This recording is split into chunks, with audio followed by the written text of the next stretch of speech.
오늘 우리 같이 시편 38편 마지막 부분 같이 묵상해 보려고 하는데요.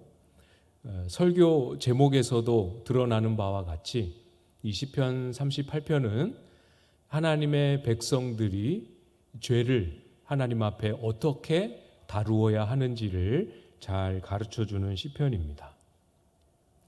하나님께서는 그 백성들의 죄를 다루어 가시죠. 하나님이 죄를 다루신다 하는 표현을 제가 여러 번 말씀을 드린 것 같습니다.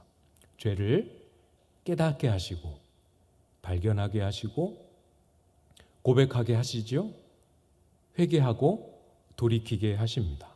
그리고 용서하시죠. 용서까지는 우리가 아주 보편적으로 잘 알고 있지 않습니까?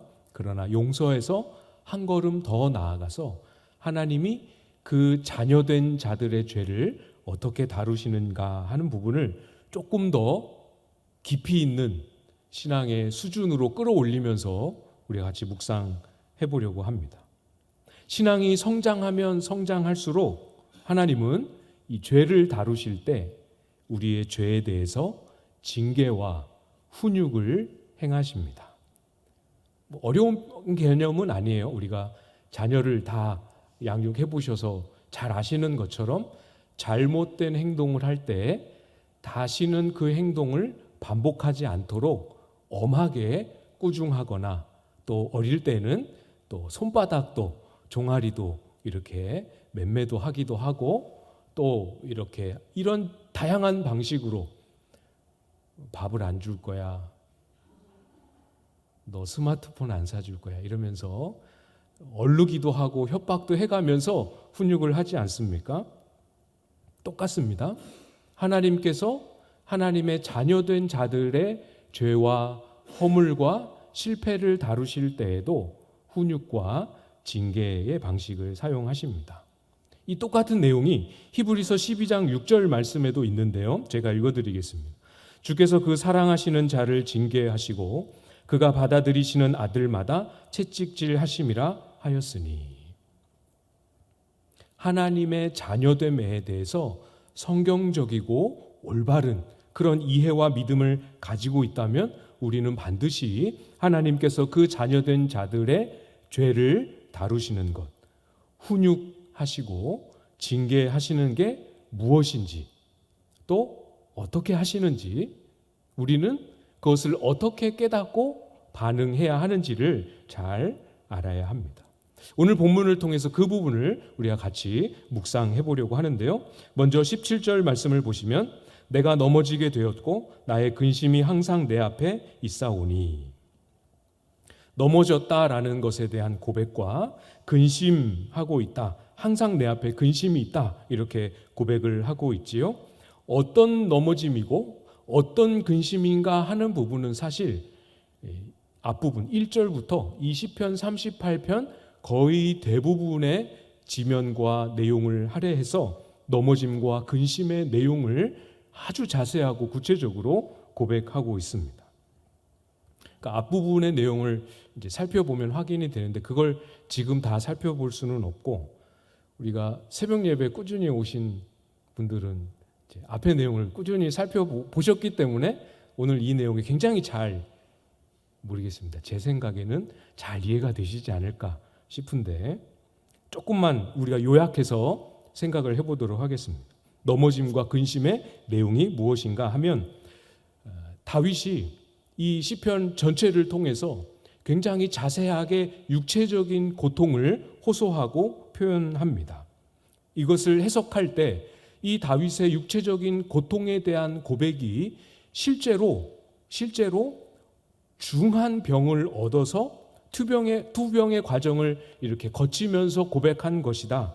이렇게 해석할 수 있고요. 또 이것은 문자적으로 육체적인 고통으로 이해하기보다 죄로 인한 하나님의 징계와 훈육의 손길을 경험하는 그 아픔과 고통이 너무 커서 이것을 아주 구체적으로 표현할 좋은 방법이 육체적인 질병에 빗대어서 표현한 것이다. 이렇게 해석할 수도 있는 그런 흐름입니다. 제가 보기에는 저는 개인적으로 두 가지 요소가 다 있는 것 같아요. 마음이 너무 괴롭고 아프면 가슴이 아프기도 하고 그런 육체적인 통증이 생기지 않습니까? 이 두 가지가 다 있는 것 같아 보입니다. 어떻게 해석하든지 간에 중요한 사실은 지금 다윗이 겪고 있는 이 삶의 자리, 기도의 자리에 고통이 생각보다 우리가 상상할 수 있는 것보다 훨씬 더 크다라는 사실, 그거 하나는 틀림없고요. 또 한 가지는 그 고통스럽고 정말 힘겨운 모든 시련의 원인이 자신이 하나님 앞에서 범죄한 것 때문이다. 그리고 그 범죄함에 대한 하나님의 진노하심의 손길이다라는 사실입니다. 배경을 이해하는, 흐름을 이해하는 차원에서 3절 말씀을 한번 보시면 주의 진노로 말미암아 내 살에 성한 곳이 없사오며 나의 죄로 말미암아 내 뼈에 평안함이 없나이다. 온 살에 성한 곳이 없고 모든 뼈에 평안함이 없으면 그 고통은 얼마나 큰 고통일까요? 제가 한 2년 전에 왼쪽 엄지 발톱이 빠진 적이 있었는데 그 발가락 하나에 발톱 하나가 빠져도 정말 아프더라고요. 그 발톱만 빠졌는데 이렇게 다리도 걸음도 빤듯이 못 걷고 엄지 발가락 한 군데에 발톱에만 평안함을 잃어버려도 그렇게 힘든데 온 살에 성한 곳이 없고 온 뼈에 평안함이 없다. 상상이 되십니까? 이런 중병을, 고통을 겪어보신 적이 있으신지 모르겠습니다. 이게 문자적인 의미든 그 정도로 힘들다라는 의미든지 간에 굉장히 다윗은 고통스러운 시간을 보내고 있는 건 틀림없어 보입니다.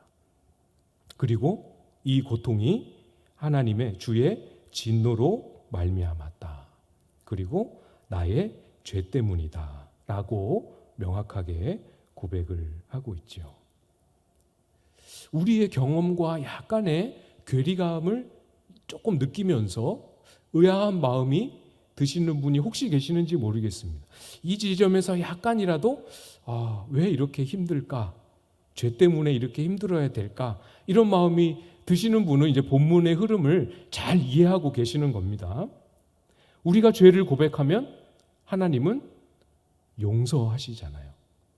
그래서 지금 본문의 흐름과 내용을 보면 마치 하나님이 다윗의 죄는 용서 안 하시고 그 죄에 대해서는 0.1%의 용서도 없이 벌을 내리시고 있는 것 같은 그런 인상을 우리가 받게 되지 않습니까? 실제로 그런 질문을 제가 받은 적이 있어요. 신약에 우리는 하나님께 죄를 고백하면 용서해 주시는데 다윗이 밧세바를 범한 후에 그렇게 하나님 앞에 회개를 해도 하나님은 왜 용서하지 않고 다윗을 그렇게 큰 아픔을, 죄에 대한 벌을 받게 하시는지 모르겠습니다. 그때 대답을 명확하게 했어야 되는데 조금 아쉽기는 합니다만, 구체적인 상황을 한번 들어가서 생각을 해볼까요? 방금 말씀드렸던 그 내용입니다. 다윗이 우리아의 아내 밧세바를 빼앗았습니다. 그리고 이 죄를 어떻게 해서든 무마시키고 덮어보려고 그 남편 우리아를 목숨까지도 빼앗아 버립니다. 우발적으로 한 게 아니고 실패했을 때 재시도하고 실패했을 때 재시도해서 여러 번의 시도 끝에 결국은 실행에 옮겼지요. 굉장히 큰 죄입니다. 그리고 하나님은 선지자 나단을 통해서 다윗에게 이 죄를 지적하시고 책망하십니다. 그때 나단 선지자를 통해서 하나님께서 전해주셨던 말씀 중에 일부분인데요. 제가 읽어드리겠습니다. 사무엘하 12장 10절 11절 말씀인데요. 이제 네가 나를 업신여기고 햇사람 우리아의 아내를 빼앗아 내 아내로 삼았은즉 칼이 내 집에서 영원토록 떠나지 아니하리라 하셨고 여호와께서 또 이와 같이 이르시기를 보라 내가 너와 내 집에 재앙을 일으키고 내가 내 눈앞에서 내 아내를 빼앗아 내 이웃들에게 주리니 그 사람들이 내 아내들과 더불어 백주에 동침하리라.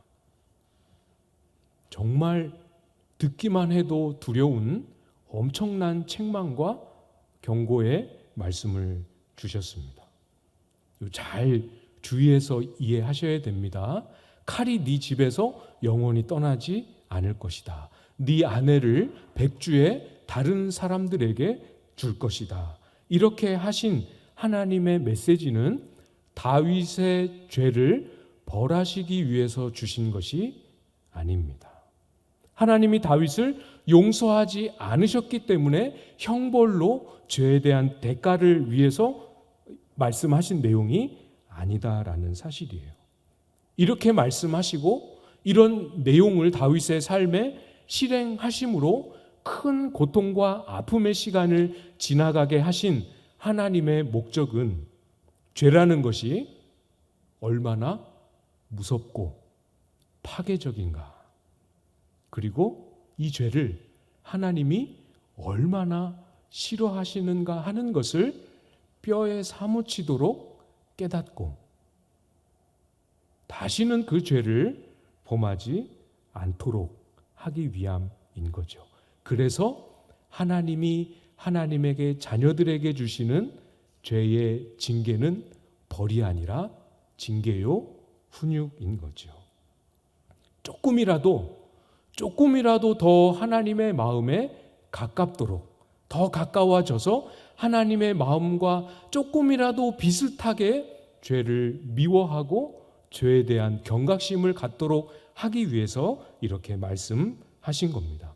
실제로 13절, 그 뒤에 가서 사무엘하 12장 13절에 가서 보면 하나님께서 다윗에게 선지자를 통해서 말씀하십니다. 여호와께서도 당신의 죄를 사하셨다. 이렇게 말씀합니다. 용서를 해 주셨어요.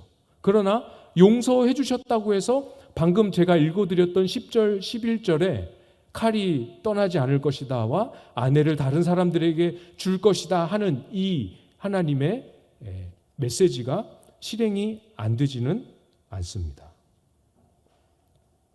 정말 고통스러운 시간들이 다윗에게 펼쳐지게 되지요. 다른 사람이 아니고 다윗의 아들 압살롬이 다윗을 반역하게 됩니다. 아들의 반역을 겪으며 왕궁을 피해 도망하는 신세가 되는 것도 고통스러운데 하나님이 예고하셨던 그 일이 압살롬, 자기 아들 압살롬의 반역을 통해서 다 성취가 되는 거예요. 그 일이 예루살렘 궁에서 일어나고 있다 하는 소식을 다윗이 도망치는 그 길에 올라가면서 듣게 될 때 이 나단 선지자를 통해서 주셨던 책망의 메시지가 생각나지 않겠습니까? 그것이 다 실행되고 있구나. 근데 그것이 내 아들을 통해서 실행되고 있구나. 온 집안이, 온 공동체가 그때 내가 범했던 그 죄 때문에 쑥대밭이 되고 있구나. 얼마나 고통하고 얼마나 신음하고 근심하고 슬퍼했겠습니까? 나 한 사람의 죄 때문에 이렇게 큰 고통이 생길 수 있구나. 얼마나 많은 사람이 나 한 사람 때문에 이렇게 많은 아픔과 시련을 겪게 되는가. 정말 몸에 병이 날 정도로, 병이 나는 정도가 아니라 몸이 무너지고 부서질 정도로 고통하게 됩니다. 우리가 보았던 다윗의 근심, 내용이 뭔지 이제 분명히 이해가 되시죠? 하나님의 훈육의 손길 속에서 그 손길을 받아내기는 하지만 그 훈육의 손길이 너무너무 아프고 고통스러움을 느끼면서 죄라는 것이 이 정도까지였구나. 내가 왜 그랬을까? 후회하며 다시는 이 죄를 짓지 아니하리라. 그 고통스러운 여정에 그 고통을 다 하나씩 시편으로 기록하면서 글자로 남기고 마음에 새기고 몸에 새기며 시간을 보내고 있는 거죠. 우리의 인생이 근심이나 아픔이 아예 없을 수는 없습니다. 물론 저는 그런 근심이 여러분에게 없기를 있는 근심도 다 사라지기를 위해서 기도하지만 한편으로 아예 근심과 아픔이 없는 삶은 하나님이 우리에게 허락하신 삶이 아닙니다. 그러나 우리에게 소망이 있죠?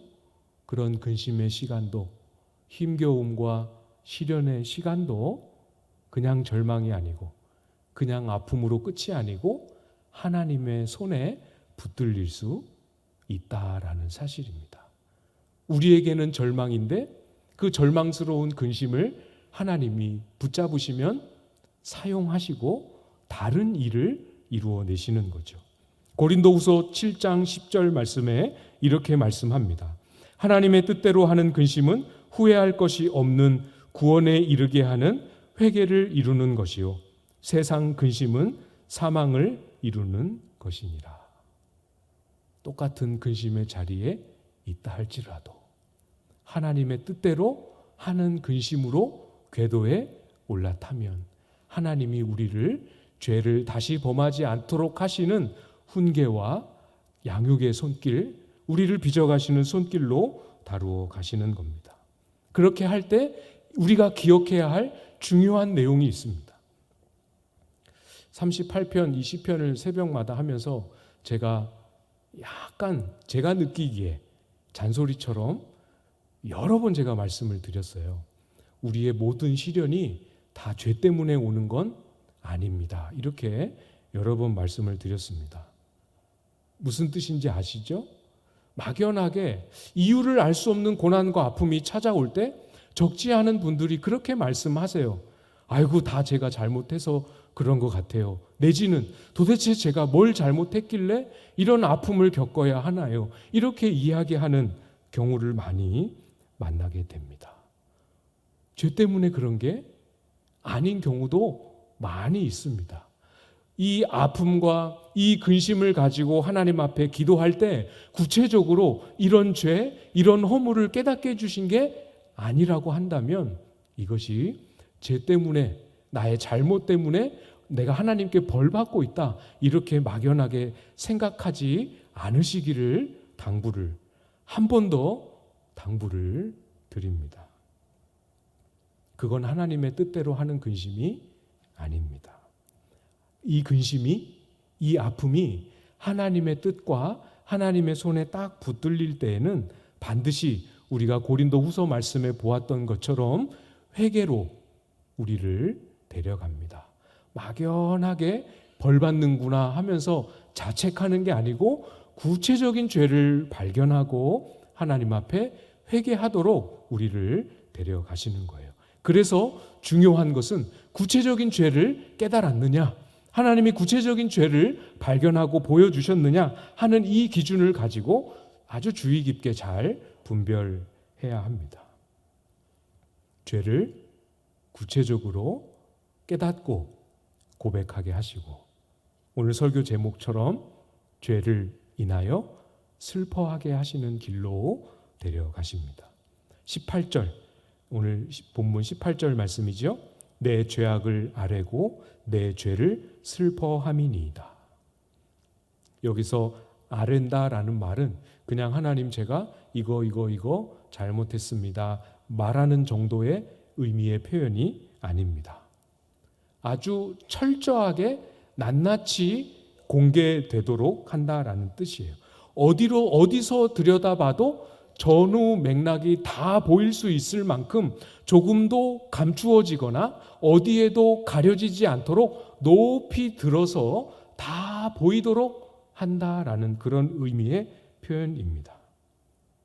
하나님께서 우리의 근심하는 시간을 통하여 다시는 죄를 범하지 않도록 우리를 훈육하실 때에는 반드시 구체적으로 죄를 깨닫게 해주십니다. 고백해야겠지요? 깨닫게 해주실 때 인정하고 고백해야 합니다. 막연하게 잘못해서 그런가 보다, 그거는 아니고요. 구체적으로 깨닫게 해주실 때 어렵더라도 고백해야겠지요.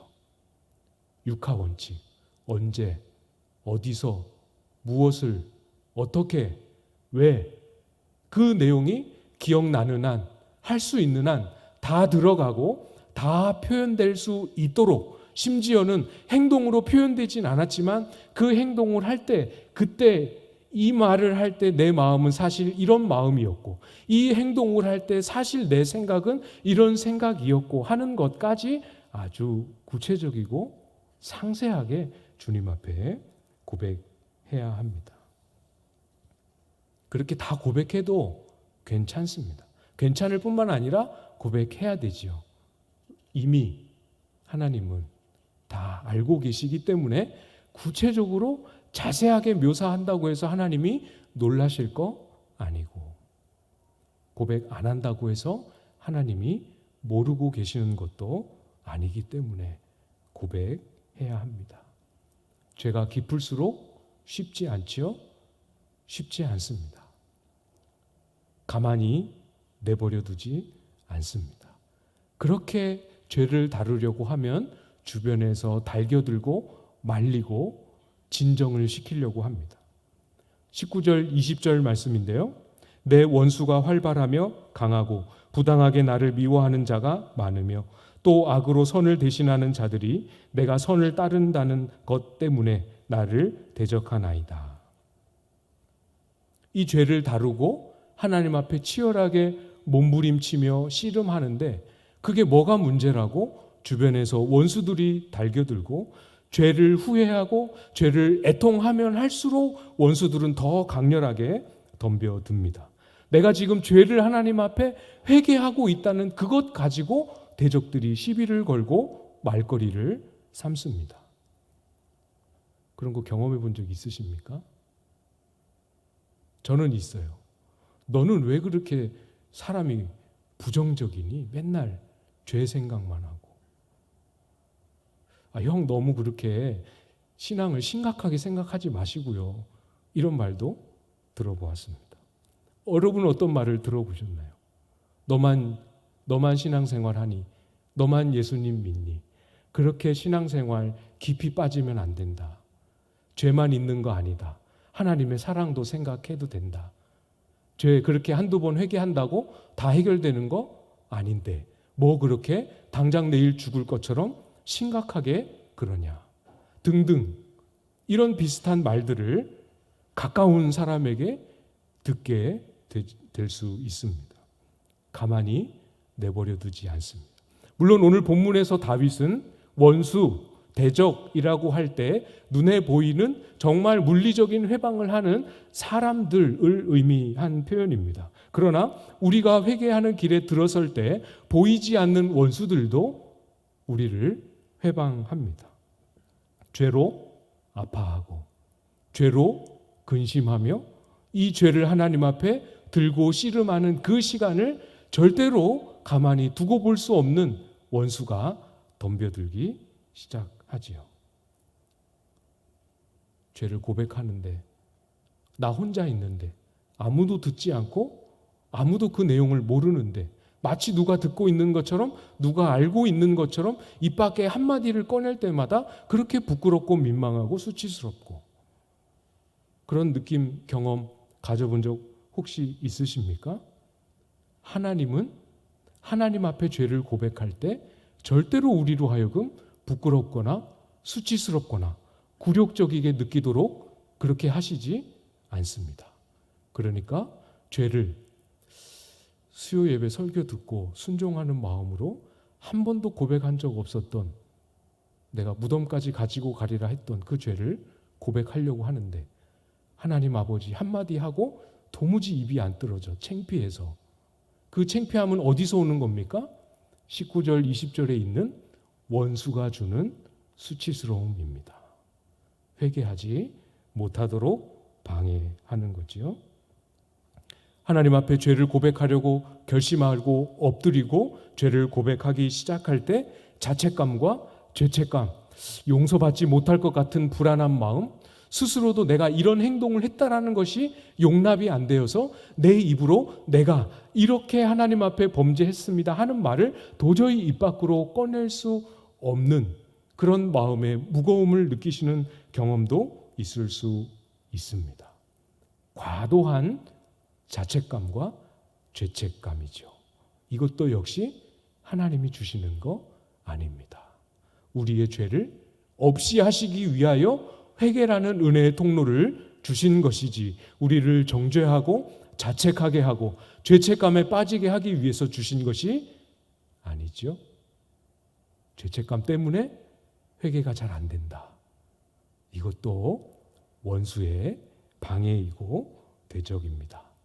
사탄의 거짓말이지요. 하나님께서 저와 여러분을 정말 하나님의 자녀다운 모습으로 빚어가실 때 연단도 주시고 훈계도 주시고 따끔하게 아픔의 시간을 갖게도 하십니다. 그럴 때 잘 분별하고 그 시간들을 나의 영혼을 하나님 앞에 잘 세울 수 있는 시간으로 삼으실 수 있기를 바라요. 수치심도 정죄도 죄책감도 두려움도 다 아닙니다. 틀린 겁니다. 잘 분별하시고 속지 않으셔야 합니다. 하나님이 주시는 감정 한 가지가 있습니다. 우리가 18절에서 보았던 죄를 슬퍼하는 마음이죠. 이건 하나님이 주신 게 맞습니다. 죄를 주님 앞에 고백할 때 깊은 슬픔과 후회와 한탄이 밀려온다. 그건 하나님이 주신 게 맞습니다. 제대로 기도하고 계시는 거 맞습니다. 죄를 범했다는 사실을 내가 왜 그랬을까? 조금만 참고 조금만 절제하면 괜찮았을 텐데 왜 그랬을까 하며 후회하는 마음으로 슬퍼하고 다시는 이 행동을 반복하고 싶지 않은데 도저히 그럴 자신이 없고 하나님 제발 저를 붙잡아 주셔서 다시 이걸로 하나님 앞에 엎드리는 일 없도록 도와주셨으면 좋겠습니다. 간절히 하나님의 도움을 구하는 그런 마음에서 슬픔하고 무엇보다 내가 그렇게 사랑하고 나를 그렇게 사랑하시는 하나님이 이 죄를 그렇게 싫어하신다라는 그 사실 때문에 슬프고 아파하는 그 마음, 이것이 죄를 고백하는 길에 하나님의 훈육의 손길을 잘 받아들이고 소화했을 때 주어지는 아주 귀한 열매지요.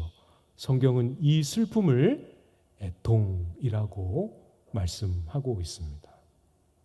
하나님의 자녀로 정말 하나님의 자녀다운 모습으로 변하고 성장하고 성숙되어져 가기를 원하는 사람은 이 애통을 알아야 합니다.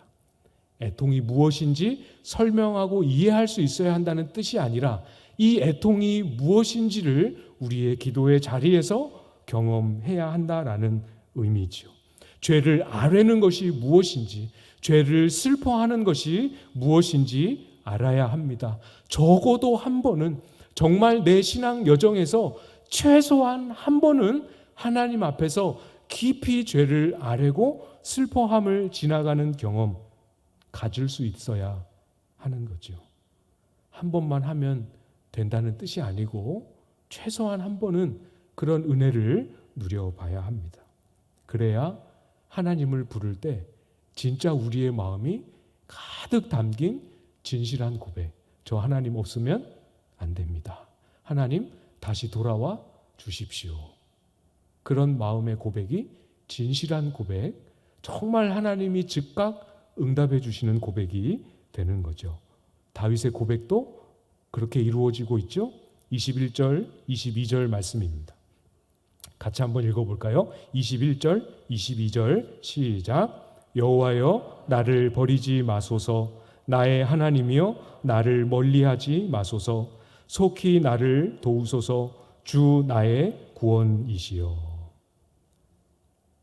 압살롬의 아들의 반역을 피해서, 아들이 나를 향해 겨눈 칼을 피해서, 아들이 나의 아내들을 취하는 그 고통스러운 시간을 피해서 도망치면서 하나님 앞에 했던 기도, 하나님 앞에 했던 예배, 하나님과 누렸던 사귐, 이 모든 것이 다 단절된 그 가운데에 했던 기도, 어떤 마음이 담긴 기도인지 아시겠죠? 죄로 인해 하나님과의 단절과 막힘을 경험하게 되고 기도가 한마디도 이루어지지 않는 꽉 닫히는 그런 시간을 경험하게 되고 예배가 무너지고 예배의 은혜가 다 잃어버려지고 찬송도 입에서 잘 떨어지지 않고 설교 말씀도 귀에도 하나도 들리지 않는 그런 시간들을 경험하게 될 때 도무지 어떻게 해도 힘을 써도 되지 않는 그런 순간들을 경험하게 될 때 이제 더 못하겠다. 그만할래요. 저 여기서 멈추고 싶어요. 그렇게 주저앉으시면 안 되는 거죠. 다윗이 했던 것처럼 다른 데에는 길이 없습니다. 나를 버리지 말아 주십시오. 나를 멀리하지 말아 주십시오. 구원의 기쁨, 예배의 감격, 하나님을 찬송하는 은혜 다시 회복시켜 주십시오. 이 간구로 나아가야 합니다. 저와 여러분을 향한 하나님의 기대는 우리가 상상할 수 있는 그 수준을 훨씬 뛰어넘을 만큼 높은 기대를 가지고 계십니다. 기대가 높기 때문에 우리가 실망하는 게 아니고 우리의 역량과 상관없이 그 기대를 하나님은 이루어 가시죠. 보배같이, 정금과 같이 흠도 없고 티도 없고 어디 내놓아도 손색 없을 만큼 자랑스럽고 완벽한 하나님의 아들과 딸로 그렇게 우리를 아름답고 순결하게 빚어가시기 위해서 하나님은 반드시 훈육의 손길을 저와 여러분에게 허락하십니다. 소망이 되면서도 한편으로 부담도 되시지요? 그 기대를 충족시키려면 도대체 얼마나 많은 불순물들이 빠져가는 과정을 거쳐야 할까?